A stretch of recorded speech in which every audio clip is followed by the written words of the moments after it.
Hi, I'm Carla Alexander, and today I'm going to show you my ruler straight out of line. I have a great time with this because I can build 4 different style quilts with it, from easy to complex. Right now I'm going to show you the easiest one, and to do that I begin with a rectangle. This rectangle is 9.5 inches wide by 9 inches tall, and I have another piece right underneath it that's a light value. So I like to use these little sticky notes, and I'll put them on my ruler to identify the exact lines I'm going to use. You don't have to do this, it just makes it a little bit easier, and I'll show you what I just did. So I lined it up with the 9.5 inch measurement on the outer edges, and for the top and bottom it's flush with the 9 inch measurement line. Now I'm going to take this, I'm going to set it on top of this 2 layers of fabric, and you can see how easy it is. Now I can just line those up so I'm not going to make any mistakes. And I'm going to take my rotary cutter and I'm going to cut right along the angled edge of my ruler. Then I'm going to take the ruler away, and you can see now I have 2 pieces here, and just to show you that they're identical in size, okay?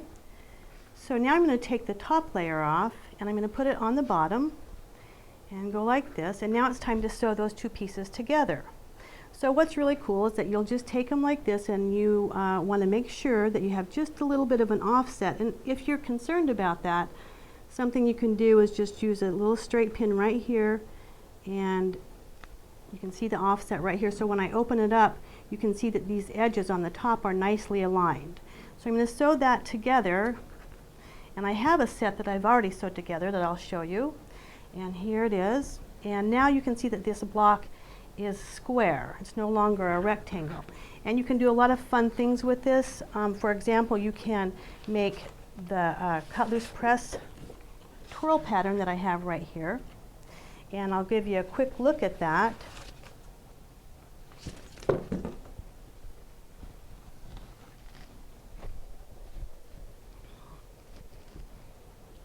And if you happen to have the ruler, the great thing about it is, and I hope you have the ruler, is that you can do this in all different sizes. So if you could start with rectangles as small as 3 inches by 3.5 and go all the way up to 9.5 by 9. And you get a nice twirl quilt that you can use lots of scraps with, or leftovers, or you can just use all the same 2 lights and same darks if you like. So now I'm going to show you another style of 2-patch to make, and with this one it's easy. You just begin with squares, and you have an equal balance of light and dark. So you would have 10 light and 10 dark. That would equal 20 blocks once you're done. With this little stack right here, they're 5-inch squares, 5.5 inch squares, and I'm going to take the little sticky notes once again, and I'm going to identify that spot on my ruler. And here we go with a 5.5 inch marking. And then I'm going to place it over the top of that deck of squares, and they're all right side up, and I'm going to align that 5.5 inch measurement. And you can see I've already pre-cut it, but you would align the 5.5 inch measurement right along the edges on the corners and cut, and then you would take one piece and you would move that piece to the bottom, and once again you can see how the 2-patch blocks looks together. Well, when I sew that together, as you see right here, that's going to make it too narrow because the 1/4 inch seam allowance on either side is taking it up a 1/2 inch. So to make that square again, I add a 1-inch strip, and that made it easy for me to make this quilt, which is called Against the Rail. It's just a rail fence quilt, and it's a lot of fun, and you can use scraps, you can use whatever you want. Just start with all the same size squares to begin with, and then you have Against the Rail. Okay, so now I'm going to show you the 3rd way to use this ruler, and this is for a crooked 4-patch. I'm having so much fun with this, and you can see the quilt behind me was made using the crooked 4-patch blocks, and you can see them right here, and that pattern's called Chain Reaction. So here we have the ruler. I have a 9-inch set of squares. I have a dark one on the top and a light one on the bottom, and once again I'm going to pre-mark the square size for my fabric, so I don't have to keep checking and see what size I'm working with. And there you can see I've identified the 9-inch on both side and the top and bottom. Now I'm just going to place that down and align those sticky notes right along the edges of my square set, and I'm going to come along and I'm going to cut And then I'm just going to pick the ruler up and rotate it like this. And once again, I'm going to match those 9-inch sticky notes with the edges of my square set. And I'm going to cut one more time. Move the ruler, and now you can see what we have is a 4-patch. So if you used more layers, you'd have more variety in your block here, but for this little demonstration, I've just got 2 layers. And you can see once I do that, there's my 4-patch block. And to make it easy to sew, what I like to do is I like to just pick this top layer up, and I like to rotate it just like this, and set it on top right here. Okay? And then when it's time to sew, it's very easy. You still have a right angle. There's no offset whatsoever. And I'll put a pin in here so you can see. When we open that up, it's going to be nice and flush. And you can chain sew all the way down through your stack. You can do a whole bunch at one time. And so then what happens when you have them all done, and I have a couple of here I've already pre-sewed, is you just separate them. I always press to the dark, and then you just separate them, and here's a left edge that's straight, and here's a left edge that's straight, and I get all of these pieces. And what I want to do is see how the left edge and the left edge on these both have a light piece. I'm going to put those together. The left edge here, they both have a dark piece on the top, and I'm going to put those together. So I'm going to move these out of the way right here. What happens are these are the 2 that go together to make your crooked 4-patch. And it's really easy because, again, you're not working with any offset. You're just going to match those nesting seams right here like this, and so it doesn't matter whether you're flush on the bottom or aligned or not, because we're going to square those up. And then when you open it up, you have your crooked 4-patch. I'm going to show you how to square those up using another creative grid ruler, and here's some that I've already sewed together. Let me see if I can get one that's not wrinkled. There we go. And so here's what it looks like when you're done. So I just placed my ruler over the top of it and kind of get a general size for what I want. It looks like I could easily get a 6-inch square with this, and if you want to, you can once again use these little sticky notes. I really like to use them. I find it really easy, so I'm not always trying to second guess what size I was going to trim to. And I also put one in the corner so when I'm squaring up, so I can see exactly where the edge of that ruler is going to fit. And I can make sure that it doesn't slide, that the block doesn't move anywhere. Okay, so here we are. And I can go ahead and trim that up now. And what I like to do is I want to make sure that there's even just a thread's width everywhere around it. And it's time to cut that.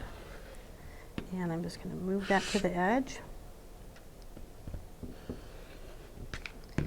And then I'm going to open this like a door and twist my block 2 times. And I'm going to put the cleaned corner right in the corner of my ruler and go ahead and clean up the other 2 sides. And once again, you're not matching any angled edges. There's no offset. And then you end up with this little crooked 4-patch. And I have a lot of fun with it, and I'm going to show you one other quilt that I made besides this chain reaction right here. And this one's called Whirlwind.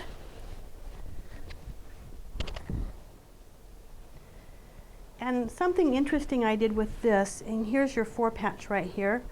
What I did for the edges is I put 3 darks in a stack and 1 light. And so then when I cut it and shuffled it, for the outer edges, I always end up with a 4-patch that has 3 dark pieces in it and 1 light. That self-borders around the outer edge. I want to show you the way I use it for the 4th style quilt. And it's still a 4-patch, and right here what I have is I have a layer of 4 squares. I already cut them, but it's a layer of 4 squares, light, dark, light, dark. It doesn't matter which is on the top, whether it's the light square or the dark square. It just simply matters that you have them alternated, okay? So I have them lined up as neatly as possible in this case, and I have pre-marked my ruler as I showed you with the other blocks, and this is a 6.5-inch set of squares, so you can see right here. And I'll turn this around because I'm right-handed. Then I can take and I'll make this cut right here. On this block, we're going to do it a little bit differently. Now we're going to take the ruler and we're going to close it like you would a door. So we're going to flip it just like this, and then I'm going to rotate it, and I'm going to make my horizontal cut, and I'm going to line up those little pink sticky notes once again with the edge of my square. Take my rotary cutter and cut through here. And so you can see that this makes a little bit different four-patch. I call these kites. All right, and so once I have them cut, I'm going to shuffle the pieces around, and with this what I would do is I would take this and I would move this one to the bottom. Now I have it sewed in place here, but of course you would not have it sewed. You just move it to the bottom, and I'd take this piece because I moved one there. Now I'm going to layer 1 and 2 straight to the bottom, and on this one 3, 1, 2, and 3, and I would put that on the bottom. And now you can see what I have is a really cool four-patch. And when I sew those together, some people get worried, but you just need to stop and think about it. It's an angle, so I have a little sample here to show you. Now this is a 1/2 inch seam allowance, but I'm going to show you how to get the offset here. If you take a pin and you move it over like this, and so you can see when you open that up that it's flush, that's exactly what you want to do, so you get a nice straight line there. Then you won't have to trim these up. And the same thing on the bottom. When you're getting close to the bottom, just give it a little tug, and you can pre-pin these if you want until you kind of get the hang of it. And then once you have the hang of it, you don't usually need to pre-pin. So then I'm going to press towards the dark, and then I'm going to put them together just like I would a four-patch. And when I put those together, I end up with blocks that look like this. And there's a lot of different ways that you can move these around and you know, create different patterns. And here's what it would look like this if you put all the lights towards the center, or if you wanted to turn all those dark pieces in, you would have something that looks like this. So there's a lot of different ways you can do that, or if you wanted to have it so all of the kite pieces are all in the same kind of corner. Here's a block I want to show you.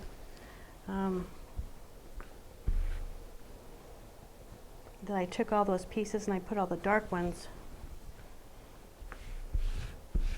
or the light ones, all going, I put light and dark and light. And so all the kites, not all the dark, but all the kites are always positioned in the same place on your quilt. And here it is with those pieces coming in, the light and dark, the kites all coming together in one spot. So now I want to show you one of the quilts that I made using that particular block pattern. And this is called Fresh Cut. And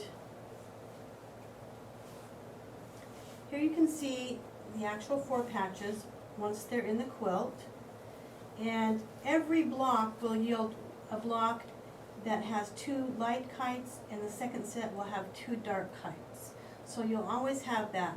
And for the border, I had a lot of fun with that as well. I used kind of a darker value green, and you can see my 4 patches here kind of help self-border this bigger quilt.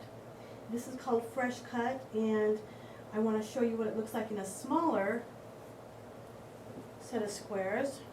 Same exact quilt, and now here it is made with a 6-inch square instead of a 9-inch square.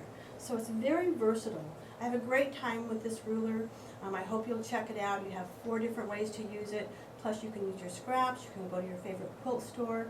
We have, you know, all kinds of ways and fun things to do with this. So I hope you enjoy the ruler. Thanks for watching.